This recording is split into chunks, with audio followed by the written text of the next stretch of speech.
Always getting ahead of myself. A little late to the game here with Springfield Business Journal and publisher Michelle Ownbey, but we definitely want to connect with her to get you updated on all things you need to know about the Springfield area business community. Michelle, let's get right to it. Tell me about 226 Sports Events. Good morning, Greg. Yes, well, 226 Sports Events is the parent company for a couple other sports-related ventures, and they are taking over the former Goals Indoor Sports on North Peoria Road. Of course, that's a pretty big building, about 22,000 square feet. It's been vacant for a while, but they are going to be moving pretty quickly and say they will have the facility up and running at least for some rentals and practices by the end of November. 226 Sports is actually based out of Collinsville, my hometown, as it turns out, down in the Metro East area, and the name is based on the Proverbs Bible verse. So they are a Christian-based sports company that provides all kinds of different training for kids. They operate Extreme Baseball and Softball Club. They've got about 60 different teams throughout the Metro East, Springfield, and even up into the Chicago area. And then they're also going to have Turn 2 Sports. They've hired a manager for the Springfield location, and that will be based out of Peoria Road as well. And then they've entered into an agreement with Jared Washko from Washko Strength and Speed to provide the sports performance training for Extreme Springfield, and he will also operate out of the Peoria Road facility. So a lot going to be going on there. It sounds like a fantastic time as well with some of the different types of things like Extreme Baseball and Softball Clubs. So adding Extreme to it definitely makes it sound like it's going to be a good time. Tell us about Daisy Jane's, and they're going to be relocating here with a grand opening coming up. What's going on?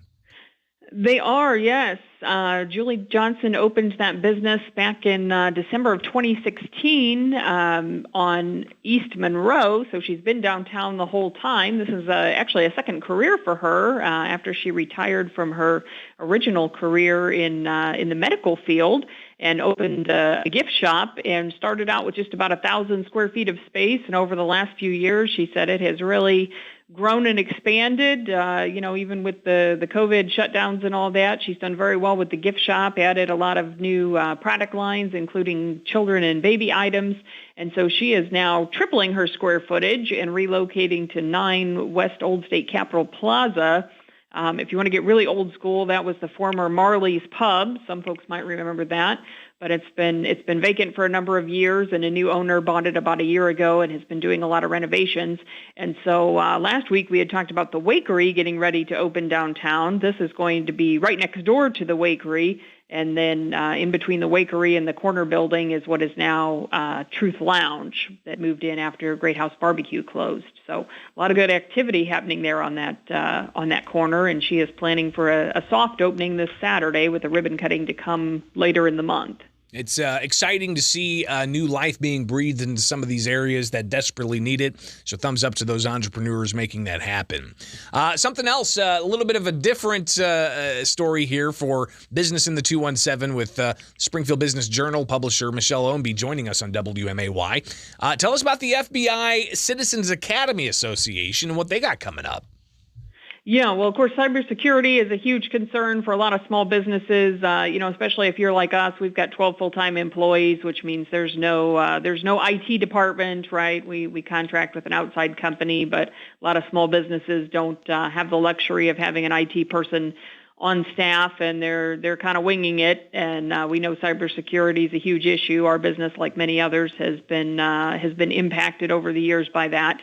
So the FBI Citizens Academy Alumni Association, as you said, is actually putting on a free webinar for small businesses. Don't have to have any kind of technical knowledge. This is geared for people that are not IT professionals, people that just need to know the basics about how to protect their businesses and their employees. And then they also are making available a whole library of different training videos. If you do have staff or you want to be able to train your employees on, some things to watch out for and all that, even if you don't do the webinar, you can still access the videos. It's all free of charge, and it's coming from the FBI, so it's going to be good, top-notch stuff. And that webinar is happening tomorrow night from 6 to 7. But again, if you get on our website, you can access the link to either register for the webinar and or be able to access some of those training videos for your staff. So again, these are just some of the things that you can read about, and we get updates with the business in the 217 segment each and every Wednesday with the Springfield Business Journal. Publisher Michelle Ownbey, thank you so much for taking time with us. If people want even more information about what's going on in and around the business community, tell us where they can find that.